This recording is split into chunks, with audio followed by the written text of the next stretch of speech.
Adapun alasan saya ingin menjadi guru, yang pertama sekali itu ketika saya saat di sekolah dasar negeri atau SD dulu. Ada alasan suka, ada alasan duka. Di mana sukanya saya ingin menjadi seorang guru, saya terinspirasi oleh seorang guru favorit saya ketika di SD. Namanya Bu Dalina. Beliau adalah guru favorit semua anak-anak ketika di SD dulu. Beliau selalu mengajar di kelas rendah, terutama kelas 1 atau kelas 2 setiap tahun. Berhubung beliau guru yang sangat baik dan sangat favorit menurut saya, tapi ketika saya SD kelas 1, beliau mengajar di kelas 2. Jadi saya tidak bisa belajar di kelas beliau. Dan saya berharap ketika kelas 2 nanti beliau masih mengajar di kelas 2. Ternyata Allah berkehendak lain. Ketika saya kelas 2, beliau turun ke kelas 1. Akhirnya selama di SD saya tidak pernah belajar sama Bu Dalina tersebut. Tapi saya tahu dari cerita orang-orang dan termasuk cerita kakak sepupu saya, beliau adalah guru yang sangat baik kepada anak-anaknya. Mengajar anak-anaknya dengan penuh kasih sayang, tidak pernah marah. Itu menjadi suatu alasan bagi saya. Saya ingin kalau menjadi guru nanti saya mau kayak seperti Bu Dalina. Itu alasan suka saya.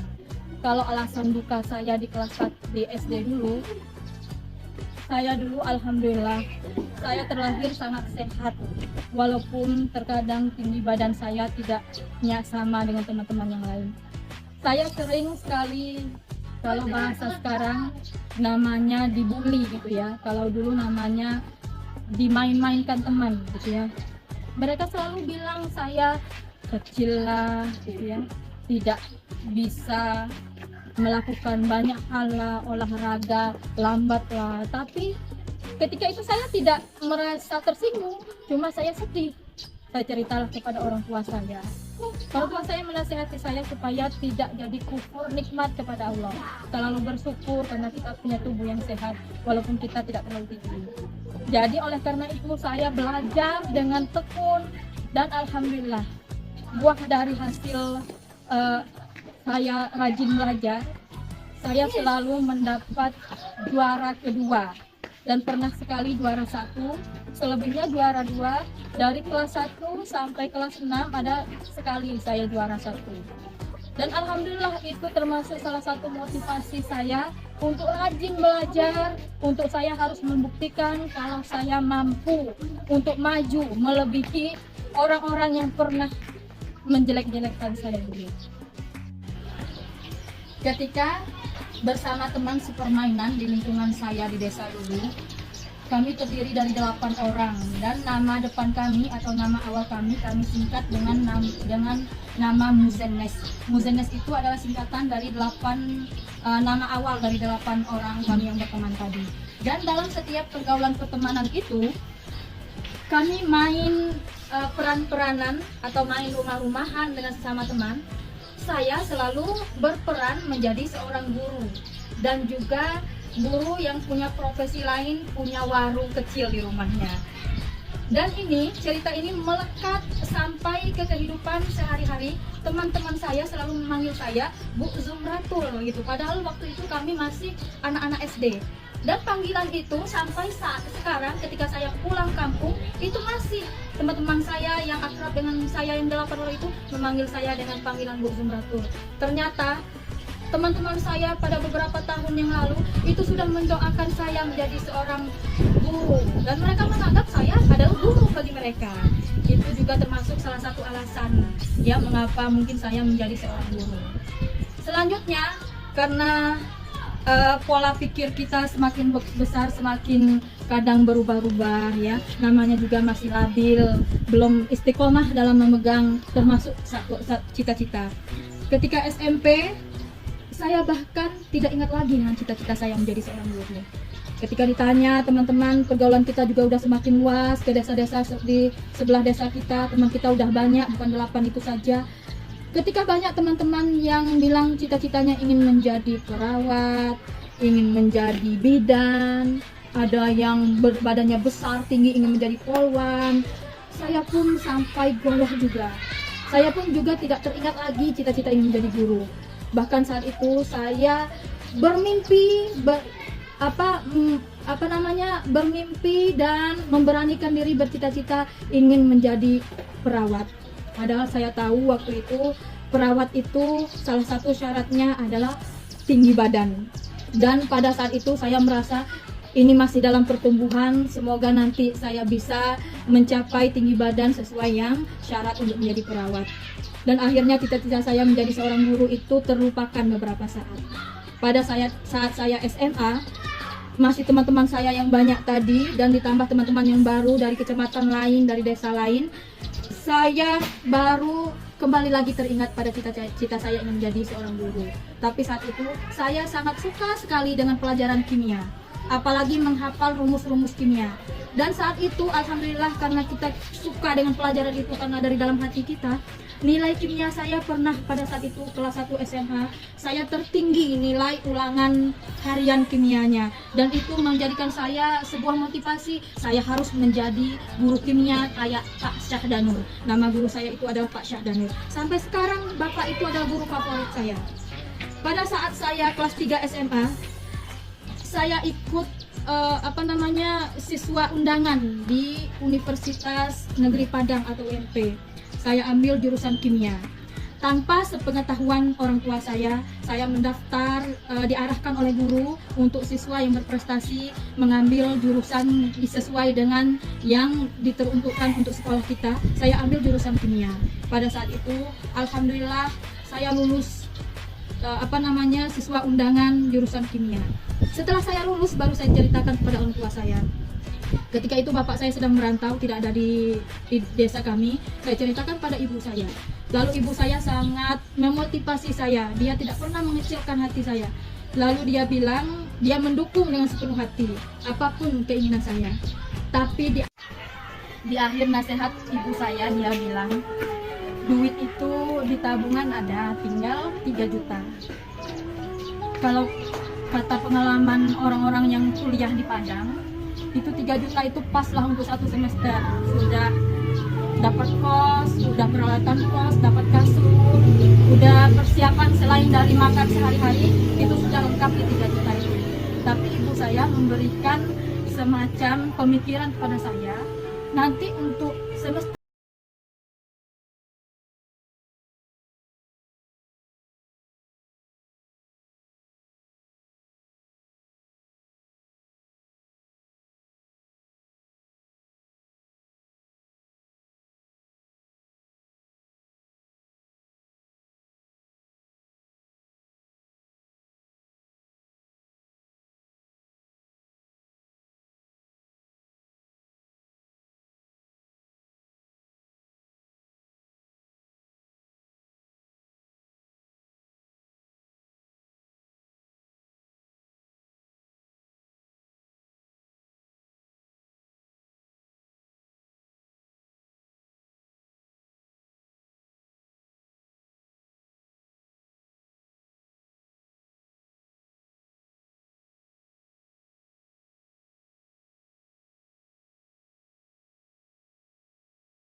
mengikuti jurusan kedua itu apa tidak di Unja.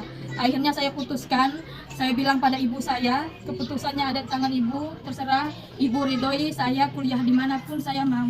Dan alhamdulillah ternyata sebelum saya pulang dari Unja, ibu saya sudah menyuruh sepupu saya namanya Amrullah, dia sama seperti saya, sama seangkatan saya. Ternyata dia sudah menyuruh sepupu saya itu mendaftarkan saya kuliah di STAIN Kerinci, Sekolah Tinggi Islam Negeri STAIN Kerinci, dan dia sudah mengambil jurusan PAI untuk saya. Alhamdulillah, walaupun masih belum sepenuh hati, saya coba untuk menguatkan hati, mengikhlaskan, dan saya menjalani perkuliahan pendidikan agama Islam di STAIN Kerinci dengan pengalaman anak SMA. Ketika saya masuk kuliah, saya melihat satu kelas itu ada lebih kurang banyak mahasiswa, ada 35 lebih mahasiswa di satu ruangan, dan rata-rata mereka dari pondok pesantren dan juga dari anak tamatan man favorit yang ada di kota Sungai Penuh dan man yang di luar kota Kerinci, Kabupaten Kerinci dan kota Sungai Penuh. Dan saya adalah satu-satunya dua orang kami itu yang berasal dari SMA. Dengan bekal ilmu yang saya dapatkan dari SMA, mungkin kita sama-sama tahu ilmu agamanya hanya dasar saja dan kita tidak pernah belajar bahasa Arab. Akhirnya saya bertekad ingin mengikuti perkuliahan pendidikan agama Islam ini. Bagaimana caranya? Saya harus selesai dengan tepat waktu atau lebih cepat, dan juga saya harus menyelesaikannya dengan nilai terbaik supaya tidak mengecewakan orang tua saya. Dan alhamdulillah ternyata teman-teman saya semuanya baik, mereka banyak yang membimbing saya tentang pelajaran bahasa Arab dan lain-lain. Dan di situ saya melihat mereka sangat lincah dalam berkomunikasi. Saya tanya, apa cita-cita kamu dengan teman saya tersebut? Ternyata dia ingin menjadi guru. Dan alhamdulillah teman-teman saya itu sekarang banyak yang sudah berhasil, sudah menjadi guru. Mulai dari situ kembali lagi, cita-cita yang pernah saya inginkan di SD dulu, mulai lagi, timbul lagi, saya harus menjadi guru. Saya harus bekerja, saya harus mengimplementasikan ilmu yang saya dapatkan selama ini, dan saya harus menjadi orang yang sukses. Itu tekad saya.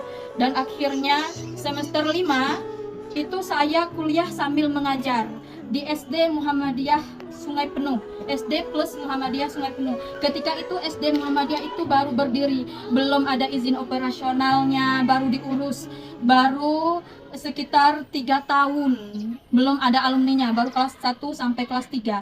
Saya mengajar dan saya dikasih kepercayaan oleh kepala sekolah waktu itu mengajar di kelas 1 sebagai wali kelas. Itu adalah kerjaan sampingan saya di samping saya seorang mahasiswa.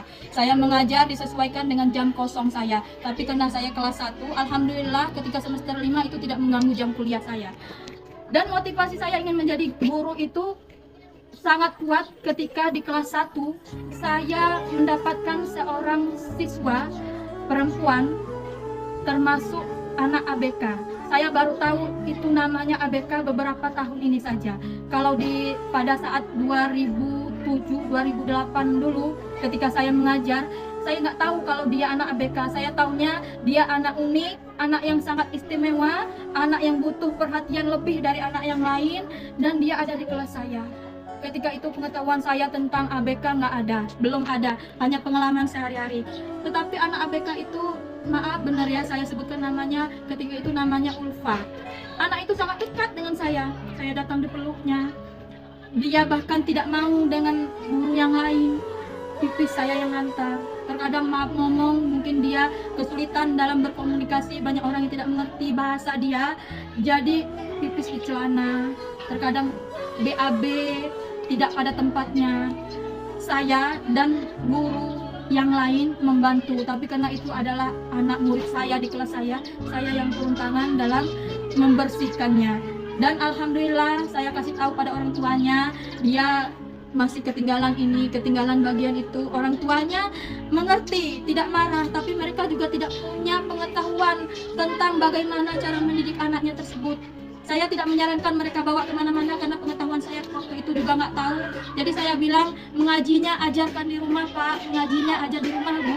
Anak mengaji tahu A, bata, tahu alif sampai ya, bacaan Al-Fatihah itu harus dari kita orang tuanya. Jangan serahkan kepada TPA, jangan serahkan kepada guru ngaji privat, jangan serahkan kepada guru di sekolah. Tapi anak tahu alif sampai ya itu dari kita orang tuanya. Karena itu adalah amal jariah kita yang akan mengalir pahalanya sampai anak itu dewasa nanti, bahkan sampai ke akhirat nanti. Tapi karena kesibukan orang tuanya yang berjualan, dia punya toko besar di kota Sungai Penuh, mereka nggak sempat, mereka serahkan kepada saya dalam mendidik agamanya. Dan alhamdulillah, walaupun tidak terlalu signifikan perkembangan anak tersebut, tapi saya sangat bersyukur dia tahu huruf alif, tahu huruf ba, dan itu merupakan suatu yang sangat bahagia bagi saya. Ketika dia ada kemajuan, dia bisa menyebutkan, Bu, ini apa? Itu saya udah bahagia karena dia nggak banyak ngomong. Dia termasuk yang speech delay. Saya baru tahu sekarang. Kalau dulu saya cuma tahu dia adalah anak murid saya yang istimewa, yang unik. Saya tahu ini adalah titipan Allah, cuma itu. Saya baru tahu kalau ABK itu sekarang. Dan itu memotivasi saya harus menjadi guru sekolah dasar. Tidak pernah satu kali pun terbersit di pikiran saya ingin menjadi guru SMP, guru SMA, apalagi mengajar anak kuliah. Dari dulu cita-cita saya, dan lebih diperkuat lagi ketika saya mengajar waktu saya mahasiswa, saya ingin menjadi guru SD. Saya ingin mendidik anak-anak SD. Dan itu adalah cita-cita saya yang sampai sekarang alhamdulillah diwujudkan oleh Allah Subhanahu wa taala. Sampai sekarang alhamdulillah saya lulus PNS di sekolah dasar. Memang dari awal fokus saya harus ambil sekolah SD. Dan alhamdulillah Allah wujudkan, walaupun di ujung umur usia PNS kali ya, karena saya lulus dulu di zaman corona, jadi saya tesnya umur 33 dan saya terima SK-nya umur 35 pas. Alhamdulillah husnul khotimah, penutup yang baik, dan itu sangat saya syukuri. Dan orang tua saya juga bahagia, termasuk juga suami saya sangat mensupport saya, termasuk anak-anak saya juga sangat senang dengan segala nikmat Allah pada saat ini. Alhamdulillahnya sampai sekarang saya diamanahkan di SD Negeri 128 Palembang mengajar agama dari kelas 1, kelas 2, terkadang di rolling kelas 5, kelas 6. Dan sampai di sini itu adalah beberapa alasan suka dan duka saya menjadi seorang guru. Nah, mungkin cukup sampai di sini dulu pengalaman saya mengapa saya memilih menjadi guru. Sebelum menutup alasan saya hari ini, video saya hari ini, saya memohon ucapan terima kasih kepada guru-guru SD saya, guru SMP saya, SMA, sampai dosen-dosen saya, karena tanpa mereka saya tidak mungkin bisa seperti ini.